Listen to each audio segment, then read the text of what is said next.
माझे आनंदी कुटुंब, माझी जबाबदारी, यामध्ये आधी आपण या शीर्षक थोडंसं समजावून घेऊयात. माझं आनंदी कुटुंब, परंतु आनंद म्हणजे नेमकं काय? बऱ्याचशा वेळेत आपल्याला आनंद या शब्दाची कार्यात्मक व्याख्याच आपण करायला चुकतो. अमुक व्यक्तीसाठी आनंदाची व्याख्या वेगळी असेल, माझ्यासाठी आनंदाची व्याख्या वेगळी असेल. अहो, आपल्या कुटुंबामध्ये जर ज्येष्ठ नागरिक आहेत, आपल्या कुटुंबामध्ये आजी आजोबा आहेत, तर त्यांच्यासाठी आत्ताची या लॉकडाऊनमधली आनंदाची व्याख्या वेगळी आहे. आपल्या कुटुंबामध्ये पती पत्नी आईवडील जर आहेत, तर त्यांची आनंदाची व्याख्या वेगळी आहे. आपल्या घरामध्ये जे लहान लेकरं आहेत, जी मुलं आहेत छोटी छोटी, त्यांची आनंदाची व्याख्या वेगळी आहे. प्लीज आपल्या सगळ्यांना सगळ्यात प्रथम या टायटलमधनं, आजच्या या शीर्षकामधनं मी हे गृहीत धरून पुढची सगळी चर्चा करणार आहे की आपण आनंदाची व्याख्या शोधणार आहोत. माझे आनंदी कुटुंब, माझी जबाबदारी, ठीक आहे, मी जबाबदारी घ्यायला ठीक आहे, पण आधी मला कळलं पाहिजे की अरे, या स्थितीमध्ये व्यक्तिशः माझी आनंदाची व्याख्या काय आहे, कशाला मी आनंद मानतो. आज आपण घरामध्ये आहोत, एकत्रित आहोत, कुटुंबाबरोबर आहोत, तर माझी आनंद, मी आनंद कशात मानतोय? बरं, जर मी ज्या गोष्टीत आनंद मानतोय त्याच गोष्टीत माझ्या कुटुंबातले सर्व सदस्य आनंद मानतायत का? तर इथे आनंदाची व्याख्या आपण अशी घेणार आहोत की सद्य जो क्षण आहे, लाईव्ह जो क्षण आहे, त्याच्यामध्ये जगणं, पूर्णत्वानं जगणं, परिस्थिती स्वीकारून जगणं म्हणजे आनंद. आजच्या क्षणात जगायचं आहे, या क्षणात जगायचं आहे, आणि या क्षणात जगण्यासाठी आपल्या कुटुंबाला आपल्याला सहकार्य करायचं आहे. ही सगळ्यात मोठी जबाबदारी आहे. आज ह्या पूर्ण चर्चेमध्ये आपण साधारणतः एक 7 असे मुद्दे पाहणार आहोत. 7 असे मुद्दे पाहणार आहोत. 7 अशा काही टेक्निक्सवर आपण चर्चा करणार आहोत की त्या टेक्निक्सच्या सहाय्याने आपण आपल्या कुटुंबाला आनंदी कुटुंब बनवू शकू आणि स्वतःची जबाबदारी खऱ्या अर्थानं पार पाडू. एक कुटुंब प्रमुख म्हणून आपली जबाबदारी आपण पार पाडू. मी अपेक्षा करतो आपण सर्वजण तयार असाल या 7 पॉईंट्ससाठी, या 7 प्रॅक्टिकल गोष्टींसाठी जाणून घेण्यासाठी. आणि त्याच्याबरोबर शेवटपर्यंत आपण हा व्हिडिओ, आपण हे सेशन अटेंड करणार आहात, कारण शेवटच्या 5 मिनिटांमध्ये आपण एक अशी ॲक्टिव्हिटी आज या सेशनमध्ये करणार आहोत की ज्या ॲक्टिव्हिटीमुळे खऱ्या अर्थानं आपल्याला ॲक्शन प्लॅन मिळेल आपल्या कुटुंबाच्या आनंदाचा. ओके, चला चर्चा आपण सुरुवात करूयात. आनंदाची व्याख्या करून झाली की सध्याच्या या क्षणात मला जगायला शिकायचं आहे आणि माझ्या कुटुंबाला मला या क्षणात काय करायचं आहे, कसं जगायचं आहे, यामध्ये त्याला आनंद कसा मिळेल यासाठी प्रयत्न करायचा आहे. Are you getting my point please? या शीर्षकामध्ये दुसरा एक शब्द आहे, तो म्हणजे जबाबदारी. इंग्रजीमध्ये त्याला म्हटलं जातं रिस्पॉन्सिबिलिटी. आणि रिस्पॉन्सिबिलिटी शब्दच कसा निर्माण झालाय पहा. रिस्पॉन्सिबिलिटीमध्ये रिस्पॉन्सिबिलिटी आहे. Yes, what is mean by responsibility? What is mean by जबाबदारी? रिस्पॉन्सिबिलिटी एखाद्या घटनेला, एखाद्या क्षणाला, एखाद्या परिस्थितीला, एखाद्या व्यक्तीला, आपल्या कुटुंबातील आपल्या सदस्याला रिस्पॉन्सिबिलिटी हे शिकणं, हे समजणं म्हणजे जबाबदारी होय. आपल्या घरामध्ये आईवडील आहेत, आजी आजोबा आहेत, नातवंड आहेत, काही घरांमध्ये 2 पिढ्या आहेत, काही घरांमध्ये 3 पिढ्या आहेत. तर एकमेकांबद्दलची रिस्पॉन्सिबिलिटी, एकमेकांना रिस्पॉन्स करण्याची क्षमता ही विकसित करणं हा प्रमुख उद्देश आजच्या ह्या व्याख्यान सत्राचा आहे. ओके, त्यामुळे आत्ता ही चर्चा ऐकत असताना, समजावून घेत असताना मी आपल्या सगळ्यांना विनंती करेल की मला माझ्या कुटुंबाला आनंदी करायचं आहे, परंतु त्याच्यासाठी मला स्वतःवर काम करायचं आहे. आणि काय काय काम करायचं आहे तर पुढच्या 7 पॉईंटनुसार आपण ते समजावून घेणार आहोत. ओके. आणि त्याच्यातला पहिली गोष्ट आहे की आत्ताच्या या क्षणात आपल्याला जगायला शिकायचं आहे. फर्स्ट पॉईंट, संपूर्ण आपल्या कुटुंबाने सद्यस्थितीचा स्वीकार करणं. पहिली गोष्ट, आत्ताच्या क्षणात जगणं वगैरे हे थोडं नंतरची गोष्ट आहे, पहिला त्याचा स्वीकार तर करूयात. एक वाक्य असं म्हटलं जातं, प्लीज लक्षपूर्वक आहे का, आजपर्यंत आयुष्यात जे मिळालं नाही ते मिळवायचं असेल तर आजपर्यंत आयुष्यात जे केलं नाही ते करावं लागेल. I will repeat. आजपर्यंत आयुष्यात जे मिळालं नाही ते मिळवायचं असेल तर आत्तापर्यंत जे केलं नाही ते करावं लागेल. म्हणजे काय? येस. आत्ताची ही सध्याची परिस्थिती आपण अनुभवतोय ना, लॉकडाऊनची, कोविड-19ची, आणि बाहेर जो हाहाकार माजलेला आहे, ही कधीच आपण परिस्थिती अनुभवलेली नाही. आणि मग जर ही कधीही न अनुभवलेल्या परिस्थितीला आपल्याला सामोरं जायचं असेल तर आपल्याला आत्तापर्यंत हा अनुभव मिळालेलाच नाही आहे ना.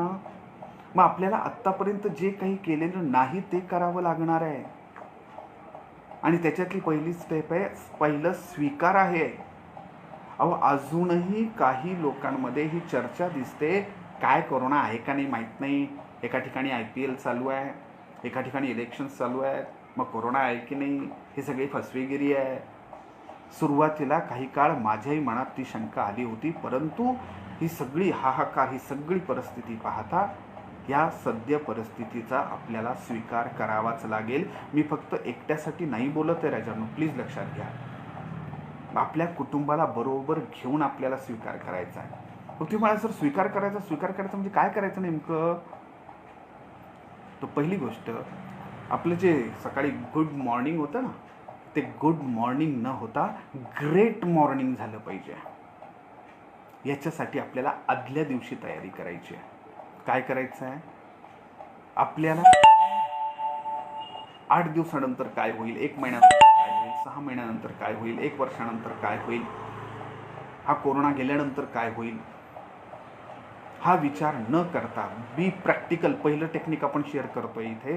आपल्याला सद्यस्थितीत आपल्या कुटुंबाला हे शिकवावं लागेल की फक्त आजच्या दिवसाचं, एका दिवसाचं प्लॅनिंग करा पहिलं. प्लीज प्लीज प्लीज, एका दिवसाचं प्लॅनिंग.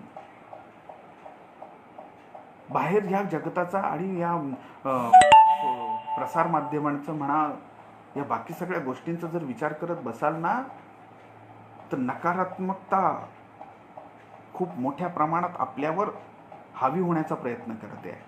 आपल्या कुटुंबाला आजचा दिवस साधारणतः हा लॉकडाऊन संपल्यानंतर, हा कोविडचा राक्षस आपल्यातून निघून गेल्यानंतर, त्याचा नायनाट झाल्यानंतर याची गरज नसेल, पण आज कशाची गरज आहे? आज मला माझं कुटुंब जर आनंदी करायचं असेल तर मला आजच्या एका दिवसात आम्ही काय करणार आहोत, कसं राहणार आहोत, काय बोलणार आहोत, काय खाणार आहोत, कसं खाणार आहोत, काय वाचन करणार आहोत, काय चर्चा करणार आहोत, याला आपल्याला एकत्रित येऊन याच्यावर चर्चा करावी लागेल. म्हणजे एका दिवसाचं प्लॅनिंग आपल्याला करावं लागेल. एकच दिवस. फॉर एक्झाम्पल, आज संध्याकाळी उद्याच्या दिवसाची तयारी. मी तर नेहमी म्हणतो की गुड मॉर्निंग आता नाही, आता आपल्याला ग्रेट मॉर्निंग करावं लागेल. कारण की असं म्हटलं जातं, आपण आयुष्यामध्ये ज्या गोष्टीवर फोकस करतो ना ती गोष्ट आपल्या आयुष्यात वाढते. हमारी लाइफ में जिस चीज़ पर हम लोग फोकस करते हैं वो चीज़ हमारे लाइफ में बढ़ जाती. मी प्रामाणिकपणे विनंती करतो की आपल्या कुटुंबाची चर्चा कुठे फोकस होते बघा. आपल्या कुटुंबातल्या प्रत्येकाची मनाची स्थिती, विचाराची स्थिती, कृतीची स्थिती कुठे फोकस होते आहे. कालच एकाशी चर्चा करताना झालं की अरे हे आपण ज्या बातम्या वगैरे सध्या बघतोय हे काय मॅच आहे का? किती आऊट झाले, किती बोल्ड झाले, किती रनआउट झाले, काय स्कोर झाला, आज किती आले, काल किती आले होते, उद्या किती आले होते. अरे त्याला काहीतरी प्रमाण ठेवा ना प्लीज. आपण याच्यावर गांभीर्याने विचार करायला हवा. आणि ही गोष्ट प्लीज लक्षात घ्या की जिस चीज पर हम लोग फोकस करते हैं वह चीज हमारे लाइफ में बढ़ जाती है. मग याच्यासाठी पहिली टेक्निक आपण चर्चा करतोय की आज संध्याकाळी आपल्या कुटुंबातील प्रत्येकाला आपल्याला एकत्रित घ्यायचं आहे. किमान जेवण करताना ज्यावेळेस आपण एकत्रित येतो, एकत्रित जेवण करायचं आणि त्यावेळेस चर्चा करायची की उद्या आपण काय करणार आहोत. आपल्या घरात जर लहान लहान लेकरं आहेत त्यांच्याशी चर्चा करावी आईवडिलांनी की उद्या तुम्ही काय काय करणार आहात, ठीक आहे, काय काय खेळणार आहात, काय काय वाचन करणार आहात. आपल्या घरामध्ये जर आजी आजोबा आहेत, ज्येष्ठ नागरिक आहेत, त्यांच्याशी चर्चा करावी की उद्याचं दिवसभराचं तुमचं काय प्लॅनिंग आहे. आपण याबद्दल आपली कदाचित चर्चा होत नसेल, परंतु या पद्धतीने आपल्याला चर्चा घरात घडवून आणावी लागेल. थोडा वेळ लागेल, काही प्रॉब्लेम नाही, परंतु जर ही चर्चा आपण करू शकलो तर आपल्या कुटुंबाला एक स्ट्रक्चर निर्माण होईल आणि आपण फोकस करू त्या दिवसासाठी, त्या एका दिवसासाठी. म्हणजे आपला जो फोकस, आपल्या कुटुंबाचा फोकस बाहेरच्या ज्या गोष्टींकडे जातोय ना, निगेटिव्हिटीकडे, तिकडे न जाता आपण एकमेकांकडे आपलं लक्ष जाईल.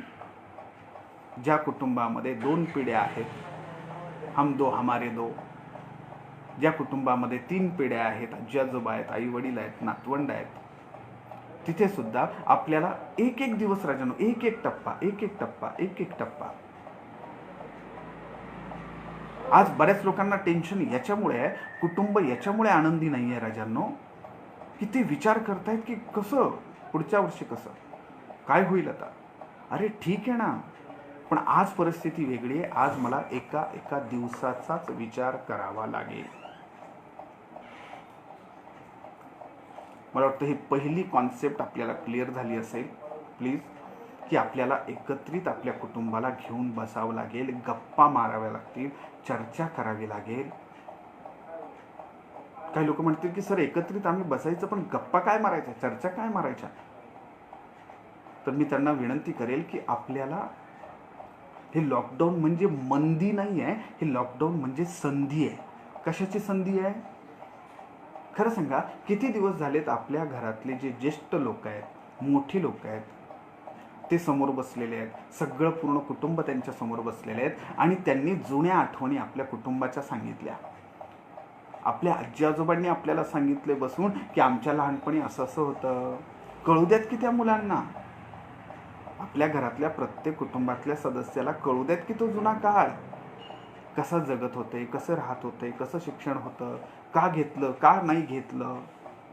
अहो साधी लाईट गेली तरी काय त्यावेळेसची अवस्था असायची हे आजकालच्या पिढीला नाही माहिती आहे. होऊ दे की माहीत थोडंसं.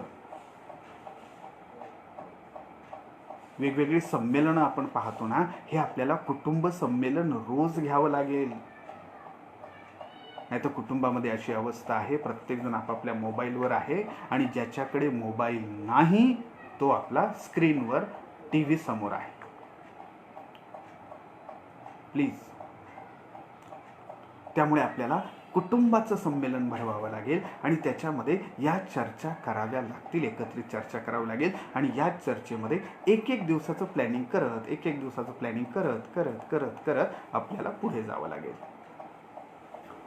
आता हे झालं एक दिवसाचं प्लॅनिंग. आता जाऊया दुसऱ्या टॉपिकवर. ओके, आता दुसरा टॉपिक काय आहे, आपल्या कुटुंबातल्या प्रत्येक सदस्याशी आपण चर्चा कशी करतो. पहा बरं का, शक्यतो आपल्या कुटुंबामध्ये 3 प्रकारची लोक असतात, 3 प्रकारचे व्यक्तिमत्व असतात आपल्या कुटुंबामध्ये. येस, आता तुमच्याकडे कुटुंबामध्ये 3 सदस्य आहेत, 4 सदस्य आहेत, 5 सदस्य आहेत, 8 सदस्य आहेत. 3 प्रकारचे असतात हे सगळे. काहींचा स्वभाव कसा असतो माहिती का, दुसऱ्या टॉपिकवर आता आपण चर्चा करतोय की आपल्या कुटुंबातल्या लोकांशी आपलं कम्युनिकेशन. पहिला प्रकार असा असतो आपल्या कुटुंबामध्ये, शक्यतो कुटुंब प्रमुख असा असण्याची शक्यता असते. त्याचं जगणं कसं असतं माहिती का, I am okay, you are not okay. I am okay, you are not okay. यांना किती समजवण्याचा प्रयत्न करा, किती सांगण्याचा प्रयत्न करा, परंतु हे ऐकायला तयार नसतात. आणि सध्या कुटुंबामध्ये जर असा विचार घेऊन जर कोणी राहणार असेल तर विचार करा त्या कुटुंबाची परिस्थिती काय होईल. जर तुमच्या कुटुंबात असा एखादा व्यक्ती आहे की I am okay, you are not okay, मी म्हणतोय तेच खरं आहे, तुम्ही म्हणताय ते सगळं चूक आहे, त्यामुळे मी म्हणतोय तसंच होणार. हे पहिल्या प्रकारचे लोक. दुसऱ्या प्रकारचे लोक, दुसऱ्या प्रकारचे व्यक्ती जे आपल्या कुटुंबात असतात, you are okay, I am not okay. हो, यू आर ओके, तुम्ही सांगाल तसं. कुटुंबामध्ये राहताना काय बोलायचं, काय स्वयंपाक करायचा, काय खेळायचं, काय नाही खेळायचं, काय टीव्हीवर पाहायचं, काय नाही पाहायचं, हे सगळं आपल्या कुटुंबातले काही सदस्य असतात ते म्हणतात I am not okay, you are okay. मी चूकच आहे, तुम्ही बरोबर आहात, तुम्ही बरोबर आहात, मी चूकच आहे. आपल्याला या दोन्ही गोष्टी सोडाव्या लागतील आपल्या कुटुंबाची कम्युनिकेशन करताना. आणि तिसरी जी गोष्ट आहे, तिसऱ्या प्रकारचं जो लोक आहेत त्या पद्धतीने आपल्याला वागायला सुरुवात करावी लागेल राजांनो. आणि ते म्हणजे I am okay, you are also okay. I am okay, you are also okay. You are okay, I am also okay. तू बरोबर आहे म्हणून मी चूक का, आणि मी बरोबर आहे म्हणून तू चूक का? नथिंग. एकमेकांना समजावून घ्यावं लागेल. तू पण बरोबर आहेस, मी पण बरोबर आहे, आणि आपल्याला एकत्रित ह्या संकटाला सामोरं जायचं आहे. ओके. आपण जेव्हा ह्या हाताकडे पाहतो, पहा ना, 5ही बोटं वेगवेगळी आहेत. आपण का अट्टहास करावा की नाही सगळी ही बोटं आहेत ना सगळी सारखीच असली पाहिजे. हां, मग सारखी जर ही बोटं असतील तर लक्षात घ्या, आपण जे काम करतो दैनंदिन ते होणार आहे का? आणि साधं उदाहरण आहे, यांच्या ह्या बोटांमधलं अंतर आणि अंगठ्यामधलं अंतर विशिष्ट कारणामुळे वेगळं आहे. प्रत्येकाची उंची एकसारखी नाही आहे. आपल्या कुटुंबामध्ये पण जितके सदस्य आहेत ते प्रत्येक वेगवेगळं आहे. त्याचा स्वीकार करायला आज आपल्याला शिकावं लागेल, तर आपलं कुटुंब आनंदी होईल. एक बात हमेशा याद रखो, इंसान कभी गलत नहीं होता, अलग होता है. काय म्हटलं मी? आपल्या कुटुंबातला प्रत्येक घटक, हर एक व्यक्ति हमारे कुटुंब में जो है वो अलग है, गलत नहीं है. पण आपल्याला प्रयत्न करायचा, अंगठ्याला पण तेवढंच करायचं, याला पण तेवढंच करायचं, त्याला पण तेवढं, त्याला पण करंगळी म्हणा एवढं कसं मागं राहिली, कळंगळीला पण तसंच करायचं आहे. यांना एकत्रित आणण्याचा प्रयत्न आपण का करावा? अरे त्यांचा आहे तसा स्वीकार कर आणि मग बघ काय ताकद होते, मग बघ काय ताकद तयार होते. Are you getting my point? यांना एक समान करायचा प्रयत्न करताय. लहान मुलांशी बोलता लहान मुलांसारखं होऊन बोला. बाहेरचा ताण, बाहेरचं टेन्शन त्या मुलांवर काढू नका. और इसमें क्या होता है मालूम? बहुत से बार फिर है ना, हमारे घर में बहुत से लोग रायचंद बनते हैं. आपने सुना है कभी? रायचंद बनते हैं, रायचंद. हमेशा राय देते हैं. सामने वाला पूछेगा नहीं पूछेगा फिर भी ये राय देगा. हाँ, तू इतने बजे क्यों सोया, इतने बजे क्यों उठा, ये क्यों खाया, वही क्यों किया, ऐसा ही क्यों किया. और सामने वाला अगर पूछेगा तब बताओ. मी आधीच आपल्याला क्लिअर केलेलं आहे की आत्तापर्यंत अशा परिस्थितीला जग सामोरं गेलेलं नाही. आपलंच कुटुंब नाही, अख्ख्या जगावर ही परिस्थिती आलेली आहे. आणि या पूर्ण जगामध्ये आपण सगळेजण हा नवीन अनुभव घेत आहोत. त्यामुळं आत्तापर्यंत जसं आपण कुटुंबात वागत होतो तसंच वागून चालणार नाही आहे, काहीतरी वेगळं करावं लागणार आहे. आणि त्याच्यासाठी पहिली कॉन्सेप्ट आपण क्लिअर केली की आपल्या कुटुंबानं ह्या स्थितीचा, परिस्थितीचा स्वीकार करून एक एक दिवस प्लॅन करत पुढे जावं लागेल. जास्त मोठं नका प्लॅनिंग काही करत बसू. एक दिवस मी काय केलं तर मी सुरक्षित राहणार आहे घरामध्ये, मानसिकदृष्ट्या सुद्धा आणि शारीरिकदृष्ट्या सुद्धा. आणि दुसऱ्या पॉईंटची आपण आता चर्चा करतोय की आपल्या कुटुंबामध्ये सगळेजण सारखे नाही आहेत, वेगवेगळे आहेत. आणि जे ते जसे आहेत ना तसा स्वीकार करा. आपल्या घरात जर आजोबा असतील तर त्यांच्याकडनं तुम्ही आजी जे काम करतात त्याची अपेक्षा करू नका. आजीकडून घरात जी मुलगी काम करते त्या मुलीची अपेक्षा आजीकडनं करू नका. आपल्या कुटुंबातील प्रत्येक व्यक्तीचं व्यक्ती स्वातंत्र्य, त्या व्यक्तीचं वेगळेपण ओळखून हर एक इंसान जो है वो, मनोहर जी, अंबादास जी, खूप खूप धन्यवाद. हर एक इंसान अलग है ना. और रायचंद मत बनो, न सांगता नुसते सल्ले. मला एका मुलाने सहज सांगितलं, म्हटलं बेटा, त्याला फोन केला, म्हटलं बेटा काय चाललंय? ते म्हणे सर आमचं घर आहे ना ससून झालंय. ससून? हां. म्हटलं काय रे, काय झालं? हां, काही कोणी आजारी आहे का? काय पॉझिटिव्ह वगैरे आलं आहे का कोणी? नाही नाही, तसं नाही, तसं काही नाही, सगळे व्यवस्थित आहेत, पण तरी आमचं घर ससून झालं आहे. म्हटलं कसं काय ससून झालं? ते म्हणे ससून, सल्ले, सूचना आणि नकारात्मक चर्चा.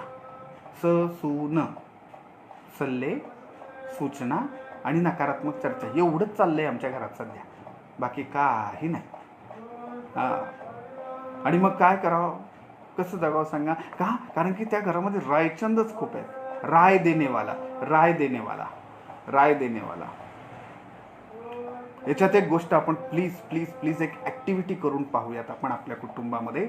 हे सेशन संपल्यानंतर आपल्या कुटुंबामध्ये जसं आपण पाहिलं की सगळेजण वेगवेगळे आहेत ना, मग एखादी व्यक्ती चुकणारच ना. समोरची व्यक्ती चुकते म्हणजे नेमकं काय होतं माहिती का? ती आपल्या मनासारखं वागत नसते, म्हणून आपल्याला असं वाटतं ती व्यक्ती चुकते.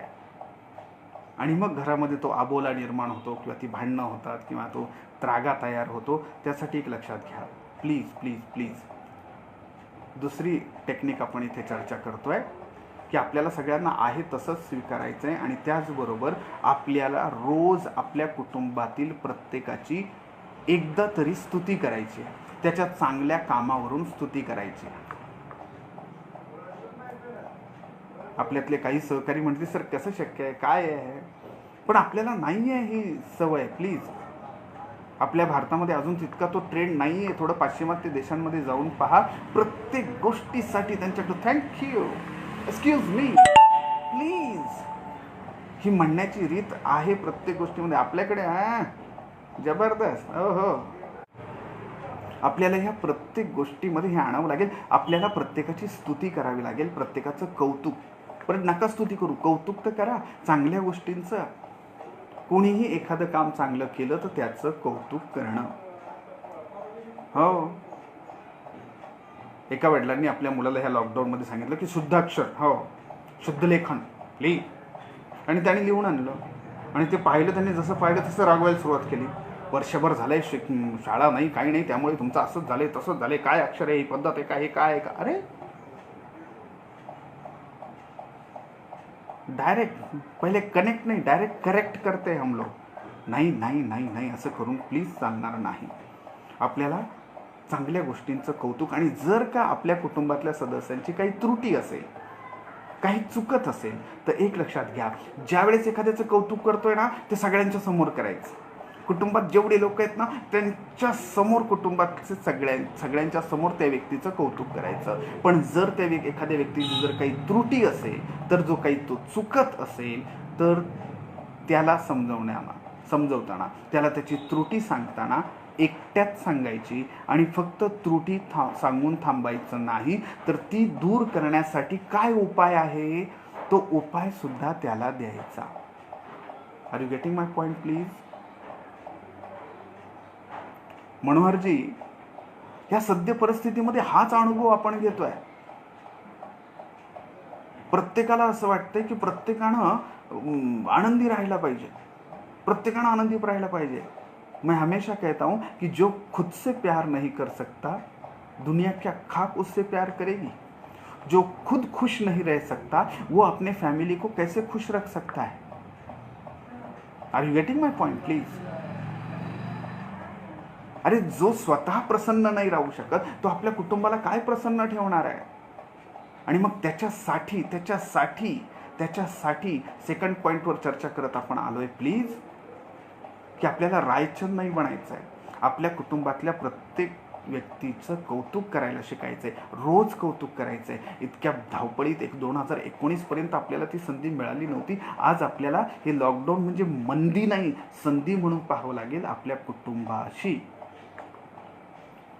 आणि ज्यावेळेस त्यांचं कौतुक करताय तर सगळ्यांसमोर करा. नातवाचं कौतुक करताय, लहान लेकराचं घरात कौतुक करताय तर सगळ्या पूर्ण घरासमोर करा. ते बाळ पहा कसं काम करतंय. आणि जर कोणाला काही त्रुटी सांगताय तर त्याला एकट्यात ती त्रुटी सांगा, परंतु फक्त त्रुटी सांगून थांबू नका, तर त्याला ते सुधारण्यासाठी काय करता येईल याचा उपाय सुद्धा सांगा. का सांगितलं आपण हा दुसरा पॉईंट काय चर्चा करतोय? ही बोटं लक्षात ठेवा, हात लक्षात ठेवा.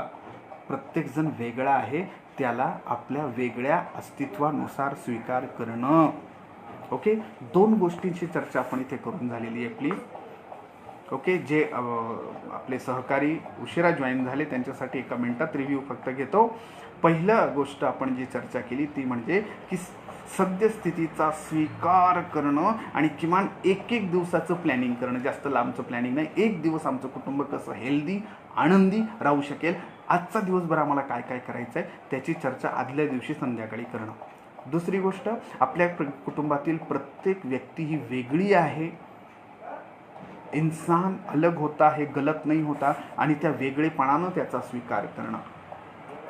तुमच्या घरात जर तुमचे आईवडील, वृद्ध आईवडील जर असतील तर त्यांच्याशी लक्षात घ्या, मी नेहमी हे सांगतो की अरे माझे जर आजोबा माझ्या घरात आहेत, त्यांचं वय वर्ष आत्ता 75-80 आहे, आणि जर 1 तास जर मी त्यांच्याजवळ बसलो, त्यांचे पाय चेपून दिले, त्यांची मालिश करून दिली आणि त्यांच्याशी चर्चा केली, तर लक्षात घ्या 75 वर्ष जर त्यांचं वय आहे तर 75 वर्षात त्यांनी मिळवलेला अनुभव 1 तासाच्या चर्चेत, 1 दिवसाच्या चर्चेत मला 75 वर्षाचा अनुभव मिळतोय ज्ञानपीठासारखा.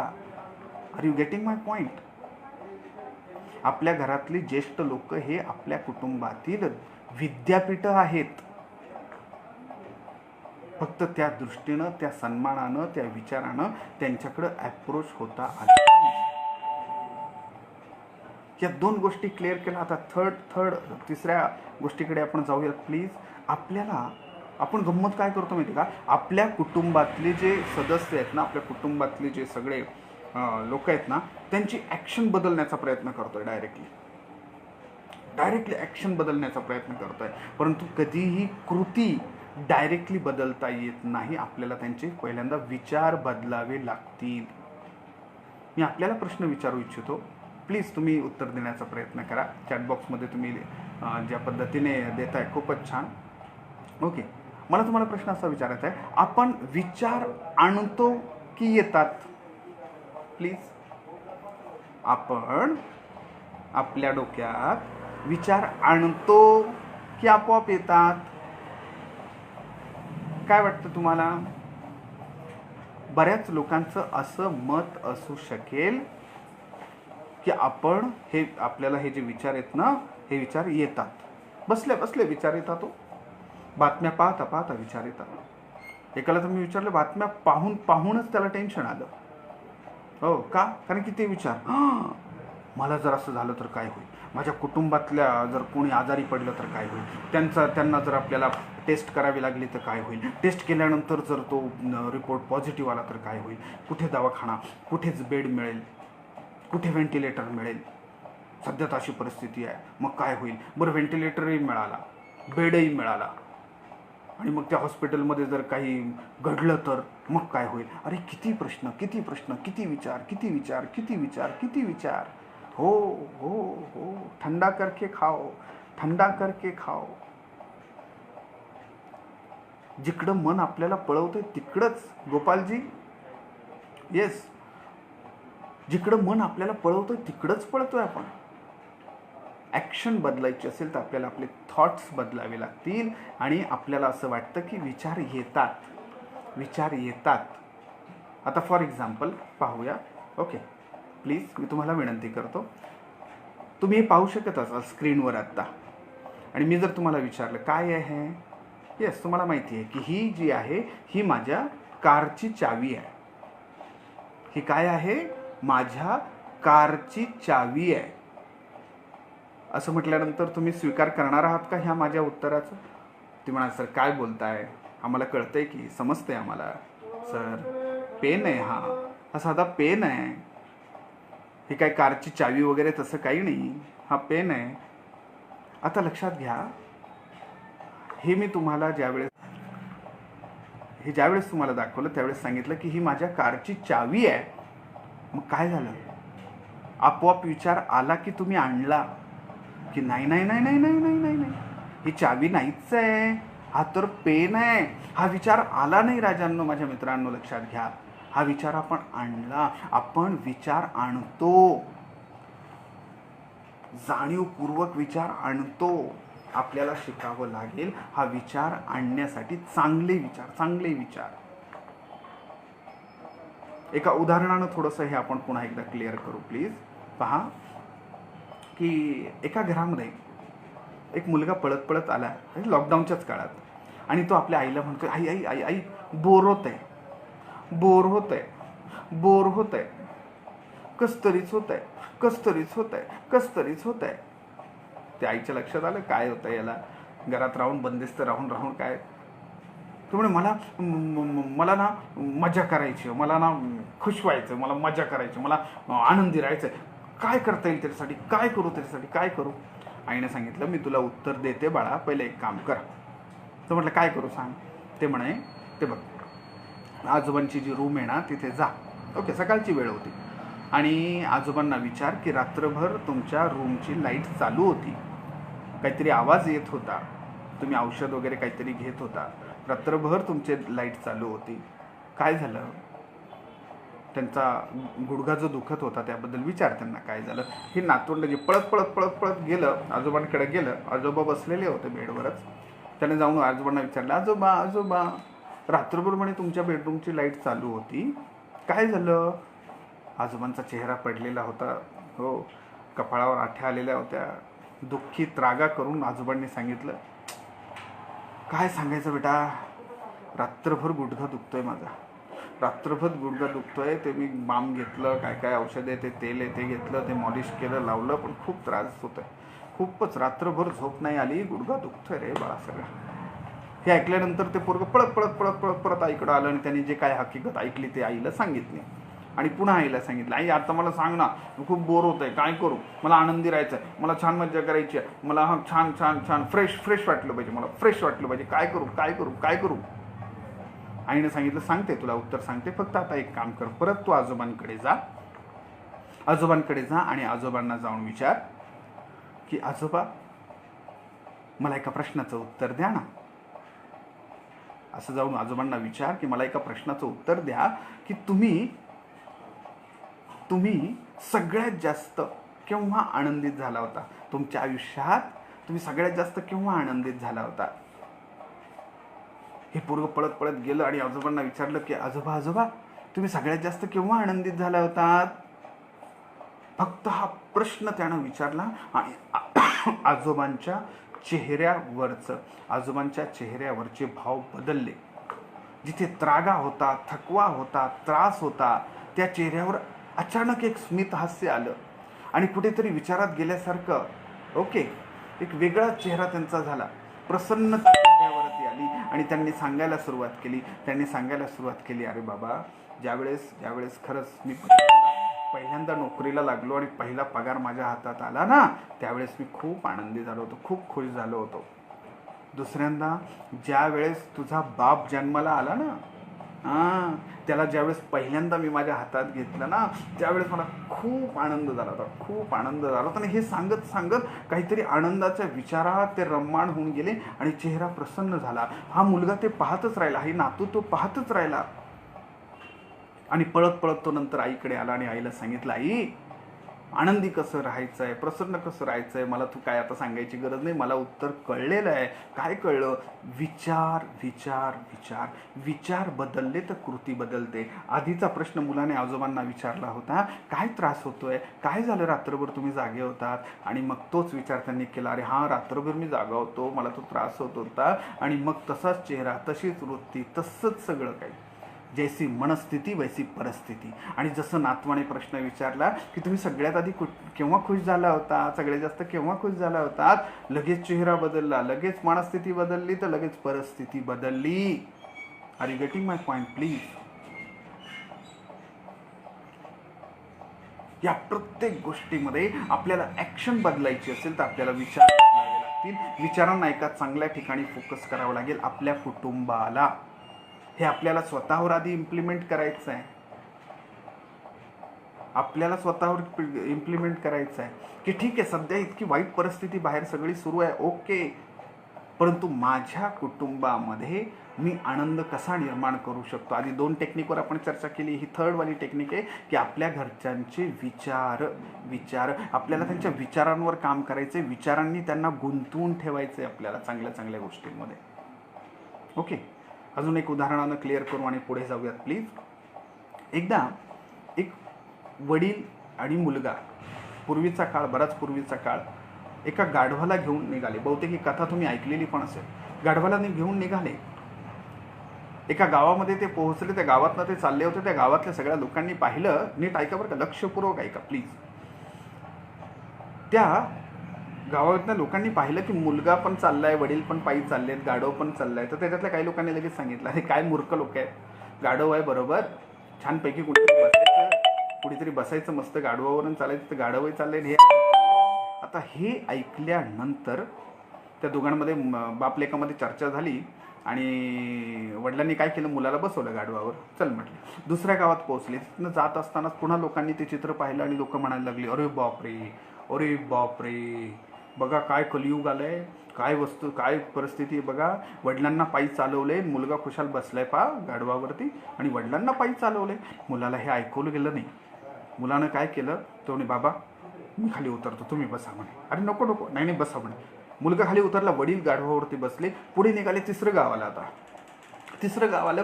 पुन्हा लोकांनी ते चित्र पाहिलं, पुन्हा ते स्थिती पाहिली आणि पुन्हा लोकांनी म्हणायला सुरुवात केली, काय जग आहे म्हणे, बघा ना किती क्रूर आहे ही व्यक्ती, किती वाईट आहे हा माणूस, एवढ्या लेकराला, छोट्या बाळाला पायी चालवतोय, स्वतः गाढवावर बसून चाललाय, काय माणूस आहे म्हटले, काय विचित्र. आता हे ऐकल्यानंतर पुन्हा वडिलांना टेन्शन आलं, अरे काय करू आता. पुन्हा वडील खाली उतरले. 4थं गाव आलं. आता तिथं पुन्हा तीच चर्चा झाली, बघा ना किती मूर्ख माणसं आहेत, स्वतःही पायी चाललेत, गाढवही चाललंय, कुणीतरी बसून जायचं, आता काय करावं. सगळे बसून झाले होते. यांनी काय केलं, तिथे जवळ एक काठी होती, ती काठी घेतली. बांधण्यासाठी एक रस्सी होती, ती घेतली. त्या गाढवाला त्याचे 4ही पाय त्या काठीला बांधले आणि त्यांनी त्या गाढवाला उचलून घेतले. निघाले पुढे. आता पुढे निघाले ते पूल आला, नदीचा पूल. नदीला खूप भरपूर पाणी आलेलं होतं. पूल आला आणि ते गाढव हलायला लागलो. गाढव जोरजोरात गाढव असते, हलते जोरजोरात, हे पकडतायत, पण काय त्यांचा तोल गेला आणि ते गाढव नदीत पडलं. गाढव जसं ते नदीत पडलं, बिचारं गाढव वाहून गेलं. हे दोघं पाहतच राहिले.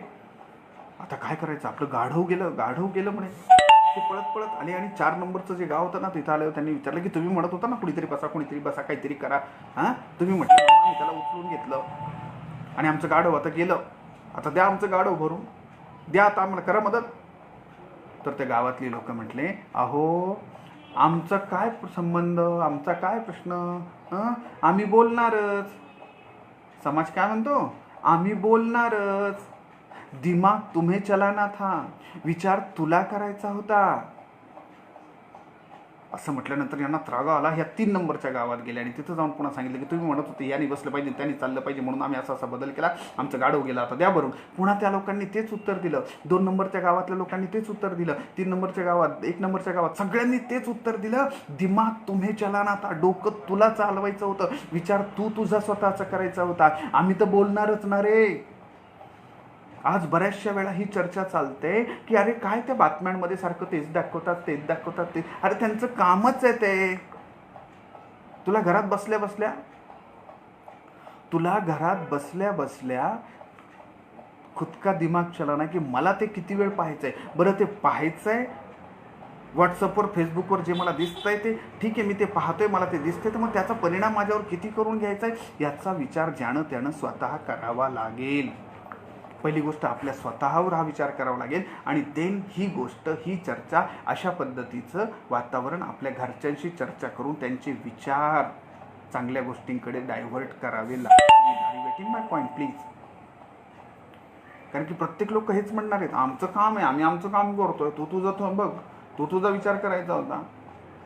अहो काही लोकांना नुसत्या बातम्या पाहून सद्यस्थितीत वेगवेगळे व्हिडिओज, त्याच्यावर असणारे विचित्र ते व्हिडिओज सगळे वाईट आहे. सगळी परिस्थिती अगदी राजांना 100% मी मान्य करतो, परंतु त्याचा किती परिणाम, ठीक आहे, किती परिणाम करून घ्यायचा आपल्या हातात आहे ना. ते आपल्यातले काही जण हे पण सांगतील की मग सर आताची परिस्थिती तिकडं अगदी कानाडोळा करायचा का? मग मी त्यांना सांगतो, मग ती परिस्थिती जर बदलता येत असेल तर बदलण्याचा प्रयत्न करा, नाहीतर स्वतः बदलून, स्वतःचे विचार बदलून शांत घरी राहा प्लीज. मनोहरजी अगदी बरोबर.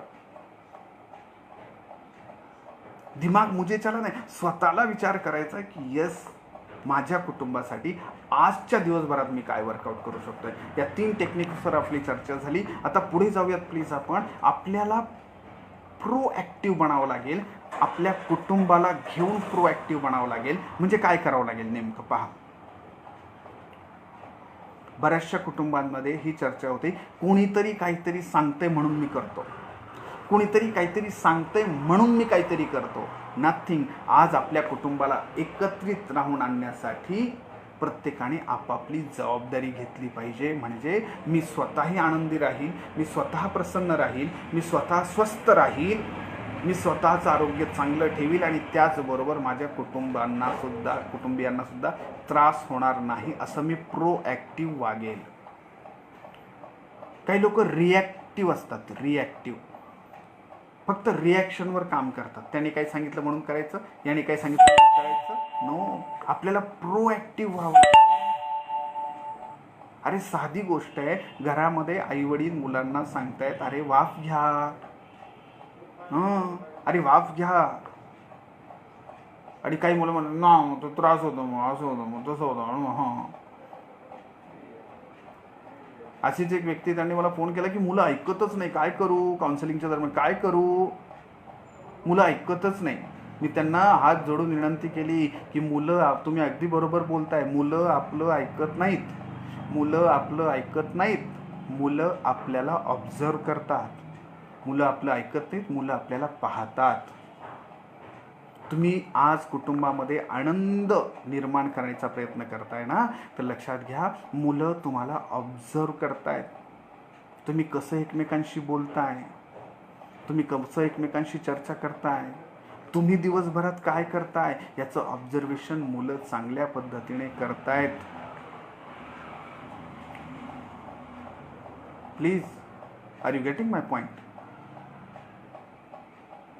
मग मुलं ती रिॲक्टिव्हच असणार ना. आपल्याला प्रोॲक्टिव्ह व्हावं लागेल, कारण की ही माझी जबाबदारी आहे. मला माझ्या घरातलं वातावरण प्रसन्न ठेवायचं असेल तर मला घरातल्या कामात मदत करावी लागेल. येस, काही लोक फक्त दुसऱ्या लोकांचं काहीतरी ऐकतात, त्याचा स्वतःवर परिणाम करून घेतात आणि मग ते करतात. नाही, जबाबदारी स्वतःहून घेणं प्लीज. तर आपल्याला प्रोॲक्टिव्ह बनावं लागेल. याचा अर्थ की प्रत्येक गोष्टीमध्ये माझी जबाबदारी, की आज ही माझी जबाबदारी आहे.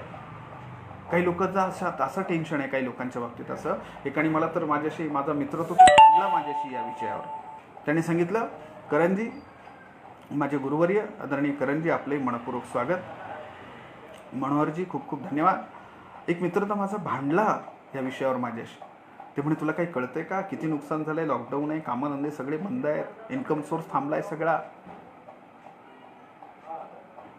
मी त्याला एकच सांगितलं, राजा, आज अस्तित्वाची लढाई आहे, आज जिवंत राहायची लढाई आहे, आणि फक्त तू आणि मीच नाही तर आपल्या कुटुंबाची जबाबदारी आहे आपल्यावर. आणि मग त्यासाठी आपल्याला रोज आपण ठीक आहे, रोज 4 चपाती खात होतो, आज 2 खाऊ, 2 चपाती खात होतो, आज अर्धी चपाती खाऊ, डझंट मॅटर. एक काळ असा येणार आहे की त्या काळामध्ये पूर्ण सगळं काही व्यवस्थित होणार आहे. कोणतीही परिस्थिती, कोणताही काळ, इतिहास आपल्याला सांगतोय, तो इतिहास आपल्याला सांगतोय की कोणताही काळ टिकून राहत नाही राजांनो, होतोच. त्यावेळेस आपल्याला अजून चांगलं काम करता येणार आहे, काहीच हरकत नाही आहे. पण आज आपल्याला संयम ठेवायचा. आपल्या कुटुंबाबरोबर वर्कआउट आपल्याला करत असताना आपली जबाबदारी ओळखायची आहे. ठीक आहे, जेवढं कमवतो तो तेवढं नाही कमवू शकत आहे, पण मला प्लीज, मी त्या मित्राला सांगितलं, मला विनंती कर, तुझ्या घरातल्या कोणत्याही व्यक्तीला, तू व्यक्ती आजारी पडली नाही, दवाखान्यात जायची वेळ आली नाही, कोविडची लागण झाली नाही, काहीच नाही झाली, तो विचार करून बघ ना, तुझं किती इथे बचत झाली. कशामुळं? तुझ्या कुटुंबातल्या वातावरणामुळं, आनंदामुळं. Are you getting my point? अरे ज्या लोकांनी आपल्या कुटुंबातले सदस्य गमावले त्यांना विचारून पहा परिस्थिती काय आहे. आज ज्यांच्या कुटुंबातले सदस्य वेगवेगळ्या ठिकाणी ॲडमिट आहेत त्यांच्या घरातली परिस्थिती पहा काय आहे.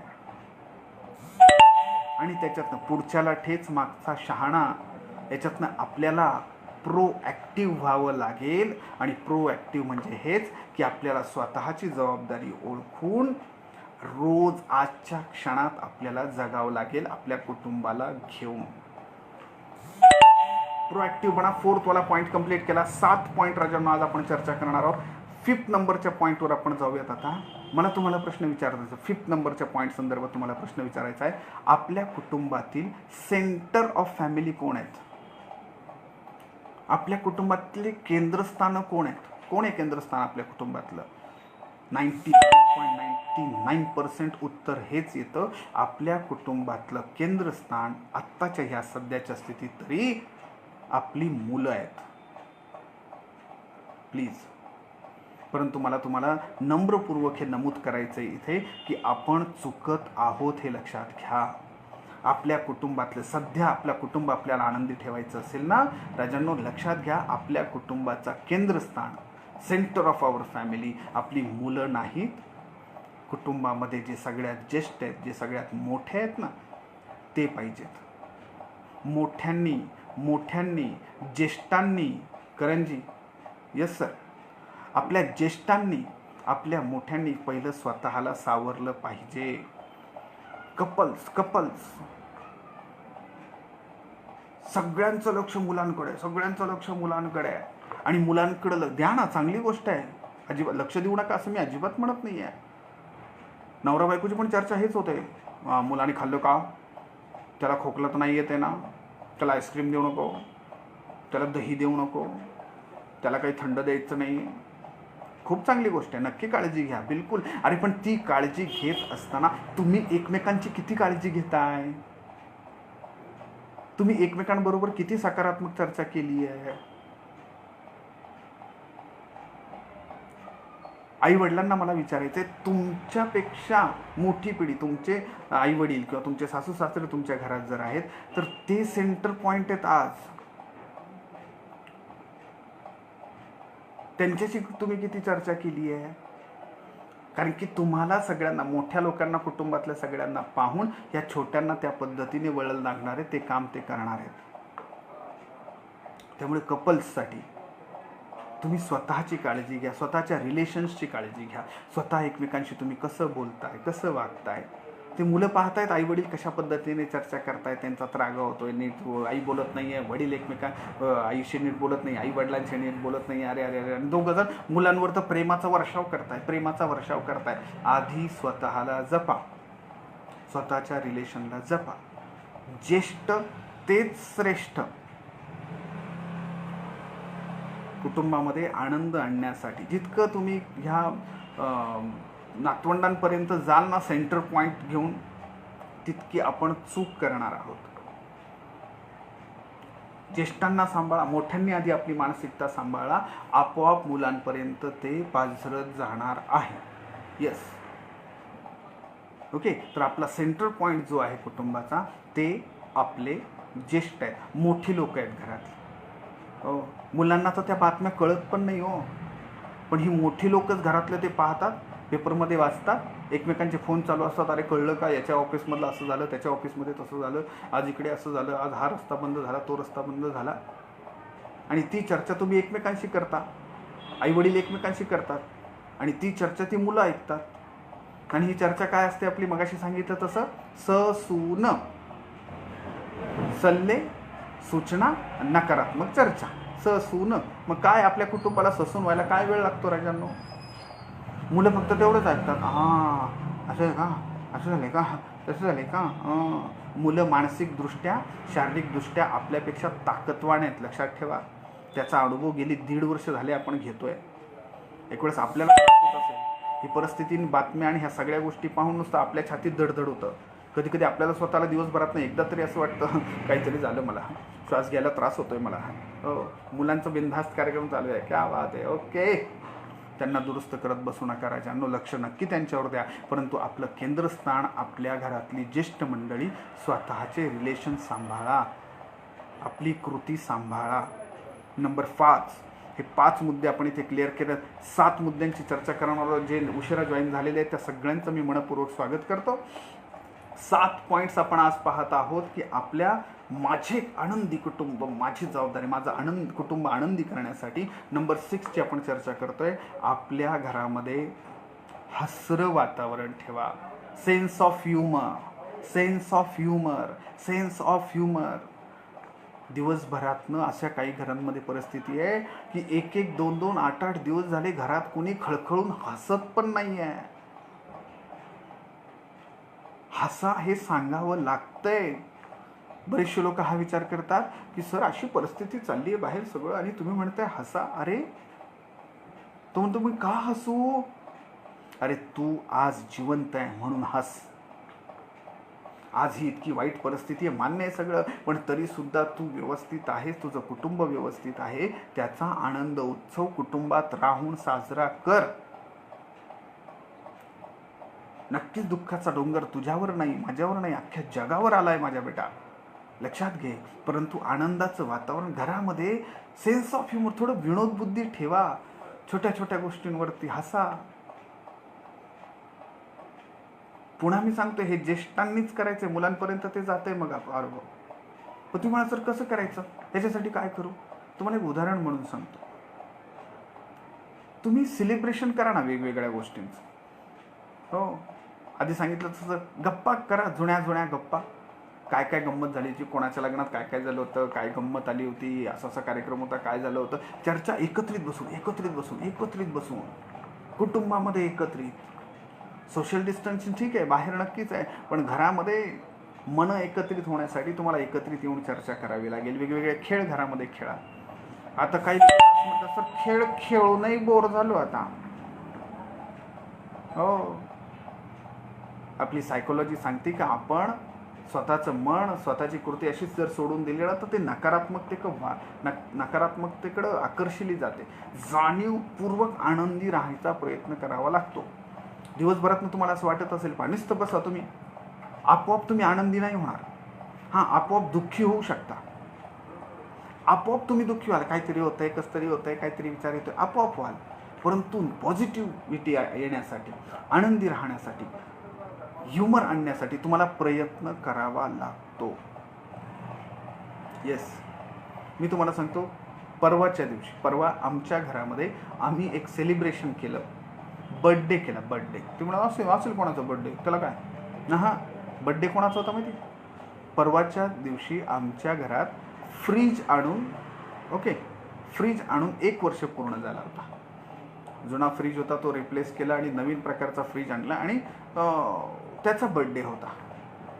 मग त्याच्यासाठी काय बाहेरून केक आणला किंवा असं काही नाही.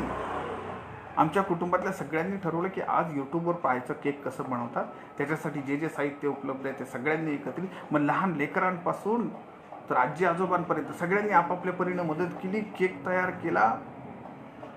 कधी त्याच्यात वेळ गेला हे कळलंही नाही आणि त्या बर्थडे साजरा झाला.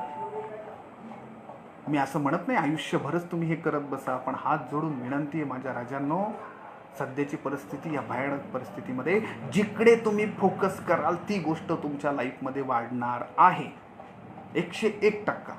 मग बघा, त्या बातम्याच बघा, तेच करा, तेच ऐका, नकारात्मक, आणि तेच वाढेल. मग प्रेशर कुकर सारखं.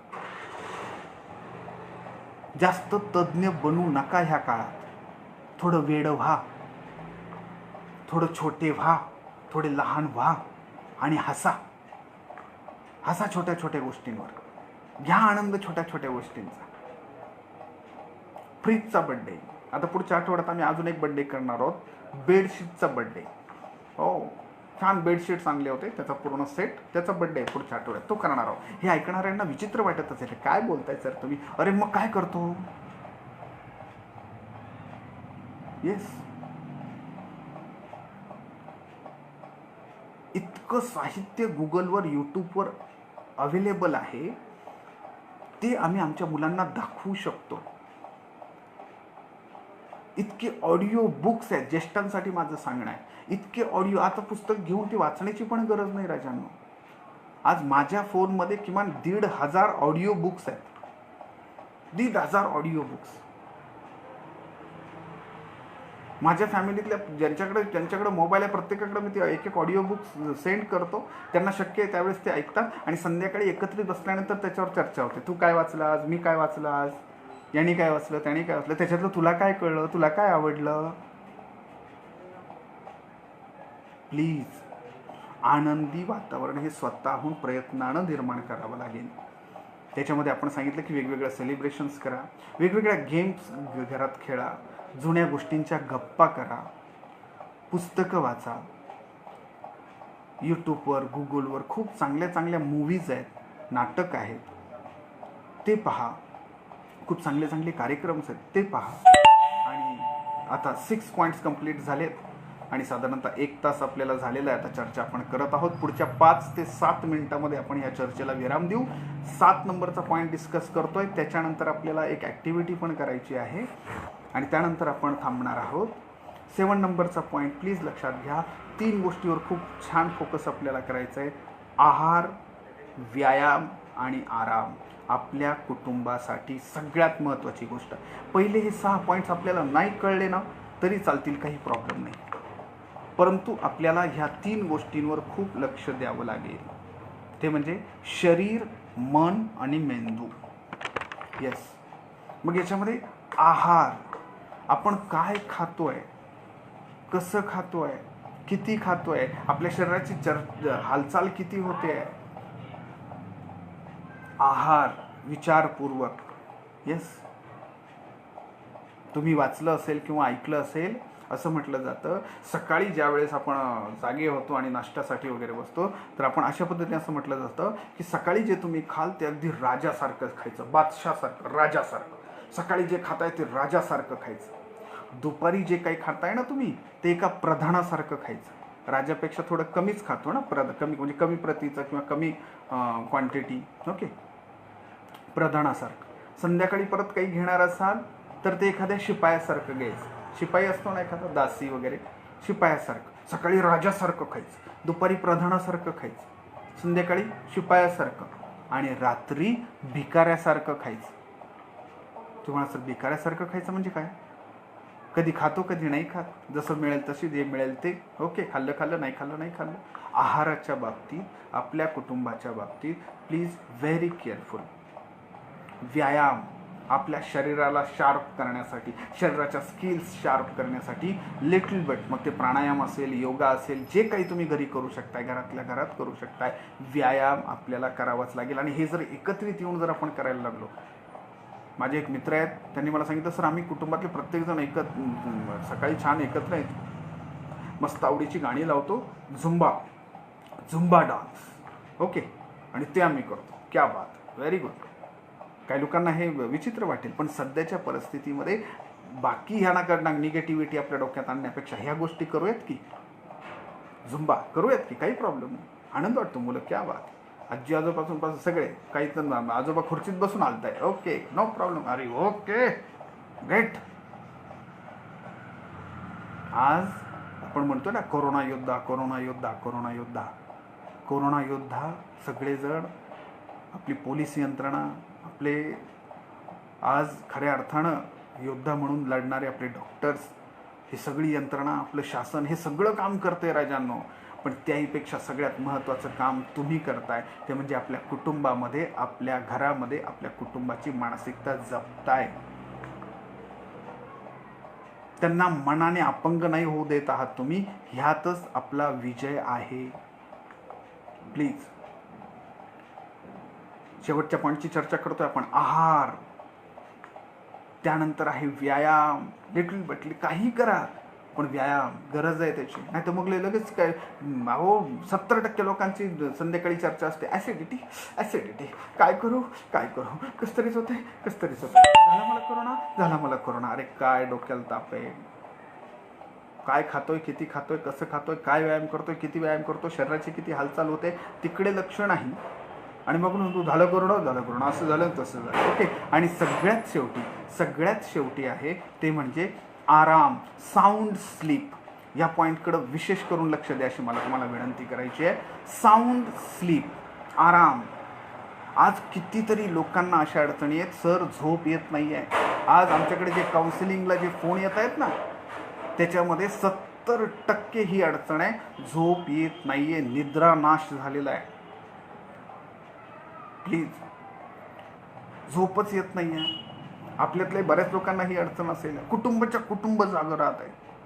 हो, आणि त्यांना विचार का झोपच येत नाही हो, झोपच येत नाही हो, काय करावं मला काही कळत नाही आहे, झोपच येत नाही आहे. इथे 2 ते 3 टेक्निक्स आपण घेऊयात आपल्या निद्रेसाठी, आपल्या आरामासाठी. खूप महत्त्वाची चर्चा आपण करतोय राजानो, लक्षात घ्या. देव झोपच येत नाही, झोपच येत नाही. मी आत्ता जी चर्चा केली ना आपण, व्यायाम, आपल्या शरीराला पण थकावं लागतं. झोपेसाठी महत्त्वाची गरज आहे. आपण किती थकलो आहे. आज गंमत काय, आपलं कुटुंब आहे ना, डोक्याने थकतंय, विचारांनी थकतंय, शरीराने नाही थकत आहे. मग त्यासाठी आपल्याला दिवसभरात असं काहीतरी वर्कआउट करावं लागेल. माझ्या एका मित्राने सांगितलं, म्हणे मी माझी रोज लायब्ररी काढतो, स्वच्छ करतो, पुन्हा ती पुस्तकं लावतो, त्याच्यात काय थोडंसं पाहतो, लावतो. तो म्हणतो माझी मिसेस काय करते किचनमधलं, आज हेच काढ, तेच काढ, परवा तेच काढ. आमच्या एक काकू आहेत, त्या म्हटलं मी काय करते, सगळे मी पापड करून घेतले, कुरड्या करून घेतल्या, शेवाया करून घेतल्या. शारीरिक थकवा आल्याशिवाय झोप येणार नाही. लक्षात येते प्लीज. शारीरिक थकवा गरज असते, निद्रेसाठी गरज असते या थकव्याची. नंबर 1. दुसरी गोष्ट आहे, नीट लक्षात घ्या, झोपेसाठी विशिष्ट वेळ, झोपेसाठी वेळ निश्चित करा. आपण प्रत्येक गोष्टीसाठी वेळ निश्चित केलेली असते. फॉर एक्झाम्पल, प्लीज, ओके, आपण प्रत्येक गोष्टीसाठी पहा ना, आपण नाश्त्यासाठी वेळ निश्चित केलेली असते, दुपारच्या जेवणासाठी वेळ निश्चित केलेली असते, संध्याकाळच्या जेवणासाठी वेळ निश्चित केलेली असते, आणि बरोबर त्या वेळेत मग नंतर आपल्याला भूक लागायला लागते, आणि मग आपण म्हणतो चला भुकेची वेळ झाली, आता ओके, हां येते का लक्षात प्लीज.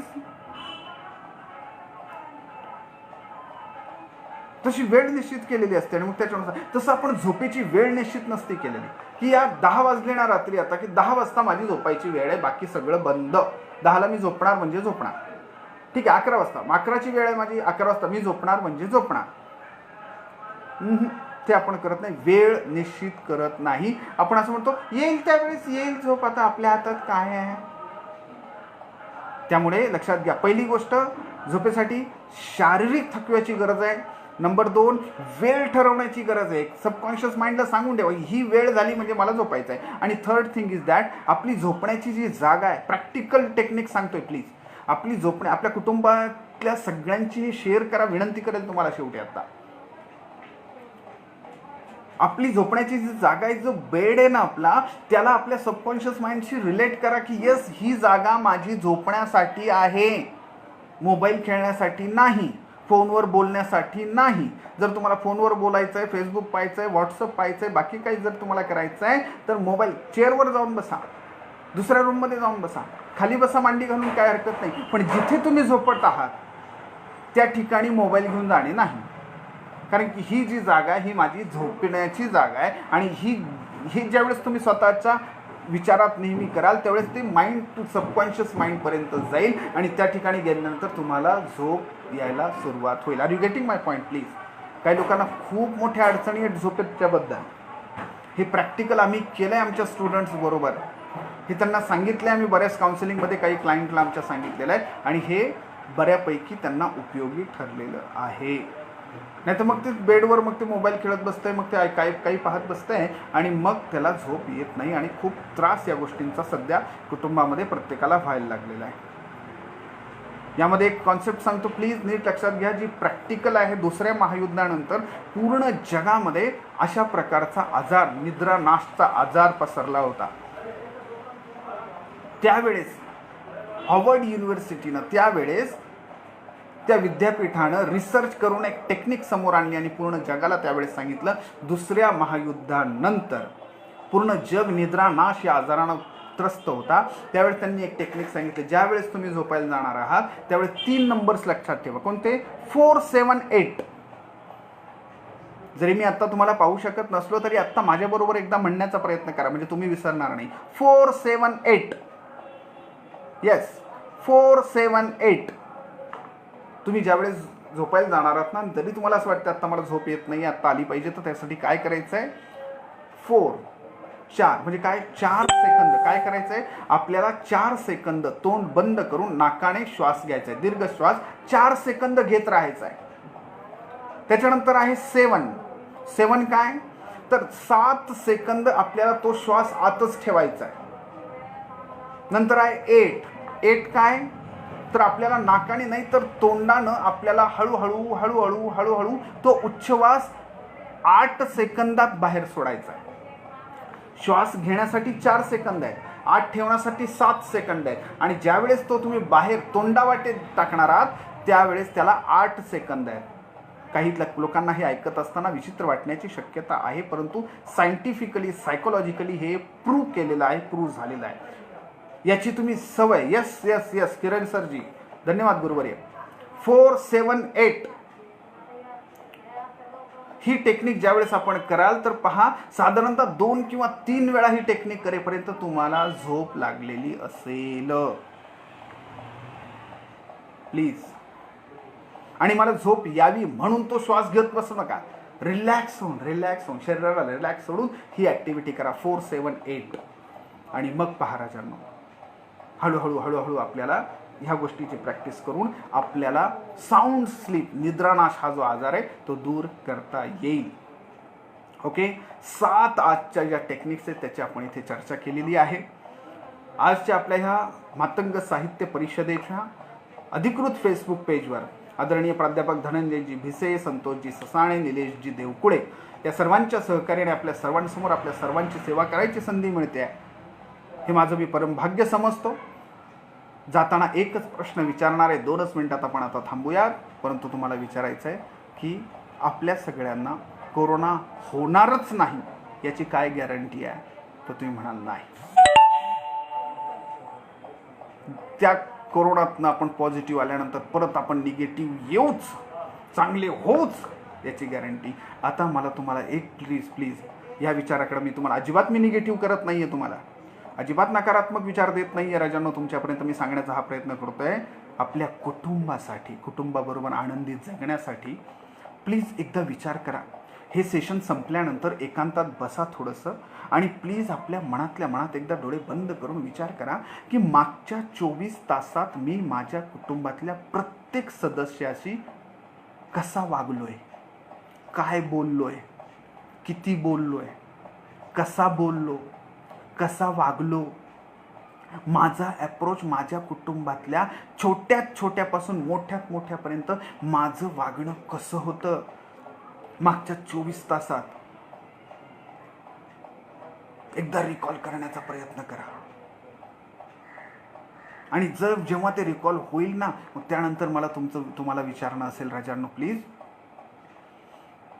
आपल्याला कोणालाच गॅरंटी नाही आहे की पुढच्या 24 तासानंतर काय होणार आहे. आणि जर अशी परिस्थिती आली की कोणी आपल्याला सांगितलं की यस हे तुझे शेवटचे 24 तास आहेत, आता तुझ्या लाईफमध्ये आता हे तुझे शेवटचे 24 तास आहेत आणि तुम्हाला हे 24 तासात तुमच्या कुटुंबाबरोबर जसं राहायचं तसं राहून घ्या, असं जसं बोलायचं तसं बोलून घ्या, जे करायचं ते करून घ्या. Are you getting my point?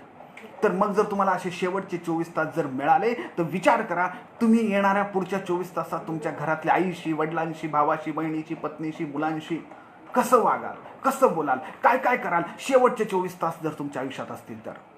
आज परिस्थिती अशी आहे की पुढचे 24 तासानंतर काय होणार आहे आपल्याला काही गॅरंटी नाही आहे. कोण गॅरंटी देऊ शकते का नाही 24 तासानंतर नक्कीच काहीच होणार नाही आहे मला आज नाही आपण गॅरंटी देऊ शकत आहोत. मग आजपासून आपल्या कुटुंबाला आनंदी ठेवण्यासाठी माझी सगळ्यात मोठी जबाबदारी काय आहे की मी असं समजायचं आहे माझ्यासाठी हे शेवटचे 24 तास आहेत आणि त्या 24 तासात मी किती चांगल्यात चांगलं माझ्या घरच्यांशी वागू शकेल, बोलू शकेल, समजावून घेऊ शकेल. Are you getting my point? किती आनंदानं, किती हास्यानं, कारण की आज आपण एकत्रित आहोत रे, घरात आहोत रे. ही ताकद आहे आपली, ही मंदी नाही आहे, ही संधी आहे आपली. 5-10 वर्षांनंतर पहा, आपण हसत हसत एकमेकांना शेअर करू की काय तो काळ होता, लॉकडाऊन होतं, सगळे घरात होते, क्या वो दिन थे, आता धावपळीत ते दिवस नाहीत, असं त्यावेळेस म्हटलं जाणार आहे, हे लक्षात घ्या. शेवटचे 24 तास हा एक मंत्र आहे, असं विचार करा हवं तर. ज्यावेळेस मनात असं येईल ना, घरच्यांशी तुम्ही ज्यावेळेस भांडाल, घरच्याशी ज्यावेळेस काहीतरी वाईट बोलाल, घरच्यांचं आणि तुमचं काही होईल, तुम्हाला त्रागा येईल तुमच्या कुटुंबावर, त्यावेळेस स्वतःला सांगा 24 तास, शेवटचे 24 तास. आपोआप तुमचे विचार, तुमचं सबकॉन्शियस माइंड तुम्हाला जागेवर आणेल. चांगलं राहा बापू, राजा, चांगलं राहा, चांगलं बोल, चांगलं ऐक. ओके. या सद्य परिस्थितीमध्ये आपल्याला आज इतकी निगेटिव्हिटी बाहेर असताना सुद्धा, आपल्या सगळ्यांना इतकं वर्कआउट असताना सुद्धा, राजांनो, आपण सर्वांनी, सन्माननीय मातंग साहित्य परिषदेचे सगळे सभासद, अध्यक्ष, उपाध्यक्ष, सचिव, आपण सगळे, इतर सगळे माझे प्राध्यापकगण, माझे मित्रमंडळी, वेगवेगळ्या शाळेतले मुख्याध्यापक, शिक्षक, प्राचार्य, आपण सर्वजण या चर्चेत सहभागी झालात, या विचारपुष्पात सहभागी झालात. मी आपणा सर्वांचं मनपूर्वक धन्यवाद व्यक्त करतो. आपण सर्वांनी मला ही सेवा करायची संधी दिली, म्हणून आपल्या सर्वांच्या ऋणात राहणं पसंत करतो. आणि आजचा हा विषय, माझे आनंदी कुटुंब, माझी जबाबदारी, या विषयाचा समारोप करतो. आणि खऱ्या अर्थानं आपण सर्वजण सुरू करूयात हा आनंदी प्रवास, आनंदी जगण्याचा, आनंदी कुटुंब. खूप खूप मनापासून धन्यवाद.